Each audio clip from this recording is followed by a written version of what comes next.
Terima kasih rakan penyampai di Sabah dan Sarawak. 6 bulan, itu tempoh semusim untuk pesawah menuai hasil padi mereka.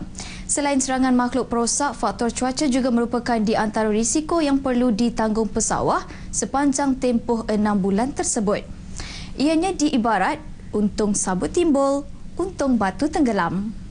Ikut satu persatu tahun ni memang teruk dengan penyakit. Sedia maklum tengok yang kena bom pun ada kan, yang kena ulat putih lagi, racun, serelung jatuh, semua 20 lebih. Upah lagi dah 20 kan. Dapat macam ni, lepas tu pihak kilang dengan Bernais pula dipotong sampai 23 mesti ni. 23%, bila 23% jadi kami rugi banyak. Walaupun harga padi dia naikkan sampai 120 kilo. Bila potong sampai 23%, 20%, jadi pak tani yang susah ni bertambah susah.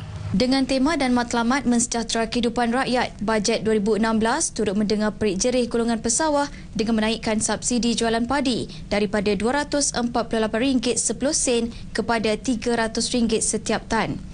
Langkah pelaksanaan inisiatif pemutuan sebenar padi dan menambah baik skim subsidi harga padi SSHP itu sejajar dengan dasar jaminan bekalan makanan negara yang diperkenalkan pada tahun 2008.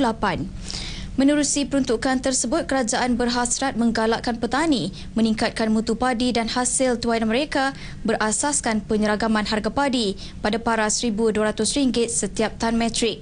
Secara puratanya, pesawah yang menghasilkan 6 tan metrik padi sehektar dan menepati kualiti pemutuan 20% pemotongan, pesawah mendapat bayaran hasil jualan sebanyak RM5,760 dan skim subsidi harga padi RM1,440 menjadikannya RM7,200 setiap kali tuaian.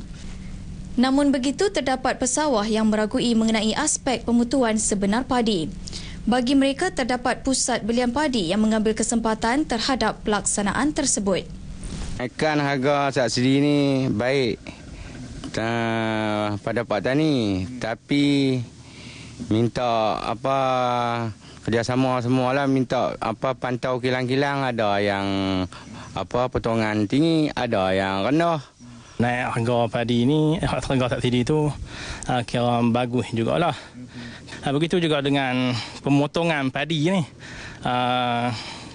Mereka tengok tu bukan kepada kualiti sangat. Kadang-kadang dipotong lebih kurang sajalah. Padi yang masak, yang tak masak. Bermacam-macam kilang, macam-macam jenis potongan yang mereka bagi ni. Jadi diharapkanlah pihak yang berkuasa tu selaraskan pemotongan ni. Menurut Exco Pertanian Perlis Ahmad Bakri Dato' Ali, langkah pelaksanaan pemutuan sebenar tersebut bukanlah berbentuk hukuman, sebaliknya kaedah untuk meningkat kualiti padi dan beras negara. Yang menjadi kekhawatiran ialah tahap pemotongan.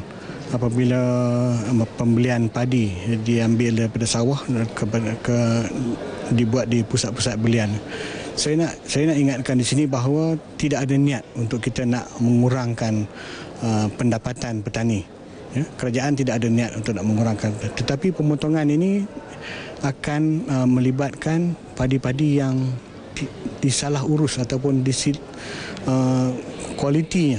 Ya, bergantung kepada kualiti yang kita telah tetapkan di peringkat kerajaan, kerana yang pentingnya ialah kita kena tengok dari segi aspek kita nak cuba meningkatkan mutu padi yang dihasilkan oleh petani-petani itu supaya mutunya itu meningkat lebih tinggi. Kalau mutunya tinggi, hasilnya baik, maka pemotongan itu akan secara automatik menjadi kurang. Jangan anggap bahawa kadar pemotongan ini sebagai satu hukuman, tidak. Tetapi ianya ialah satu cara untuk memberi galakan kepada petani-petani untuk menjaga dan mengurus hasil padi mereka itu supaya mengikut amalan-amalan pertanian yang baik. Tambah beliau, pihak kerajaan juga akan turut memantau dan menyaran agar pesawah melaporkannya jika terdapat pusat belian padi yang melakukan pemotongan yang tidak munasabah.